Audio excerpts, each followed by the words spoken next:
జగన్మోహన్ రెడ్డి గారి పులివెందల పర్యటన చూస్తే జగన్ కనపడట్లేదు, వినపడట్లేదు అని చెప్పి వాళ్ళ పార్టీలో ఉన్న అరాకొర కార్యకర్తల ఆక్రందనం తట్టుకోలేక పక్క రాష్ట్రమైన కన్నడ రాష్ట్రం నుంచి బెంగళూరు నుంచి పులివెందులు చేరుకున్నాడు. మళ్ళా బెంగళూరు నుంచి కన్నడ రాష్ట్రానికి పోతాడు.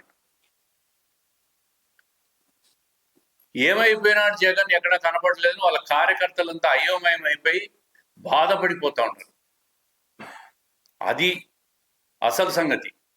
ఆయన పులివెందల రాకకు కారణం వాళ్ళందరూ ఇంక ఈ పార్టీ లేదు, మనుగడ లేదు అని చెప్పేది అని అభిప్రాయానికి వచ్చిన తర్వాత ఉనికిని కాపాడుకునేదానికి వచ్చి చంద్రబాబు నాయుడు గారిని తిట్టే కార్యక్రమం, ఈ ప్రభుత్వాన్ని తిట్టే కార్యక్రమం.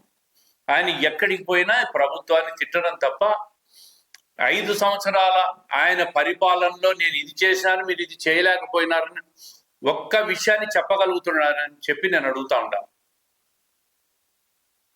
ఈరోజు పులివెందులు పోతాడు, అరటి తోటలు పోతాడు. నీ పరిపాలన 5 సంవత్సరాలు నువ్వు చేసిన విధ్వంసాన్ని చూస్తూ ఉంటారు. ఇంకా మర్చిపోలే ప్రజలు. నువ్వు నోరు తెరిస్తే మళ్ళీ రాష్ట్రం విధ్వంసమే. పెట్టుబడిదారులకు అందరికీ భయం సృష్టిస్తూ ఉండవు, భయానక వాతావరణం కలిగిస్తూ ఉండవు. రాష్ట్రం బాగుండడం నీకు ఇష్టం లేదు. ఇప్పటికే ఈ ప్రభుత్వం వచ్చిన తర్వాత సంక్షేమం, అభివృద్ధి వేగవంతమైంది. స్పీడ్ ఆఫ్ డూయింగ్ నుంచి, ఈజ్ ఆఫ్ డూయింగ్ నుంచి స్పీడ్ ఆఫ్ డూయింగ్ బిజినెస్కి వచ్చింది. ప్రతి పారిశ్రామికవేత్తకు క్షణాల్లో అనుమతులు వస్తూ ఉన్నాయి.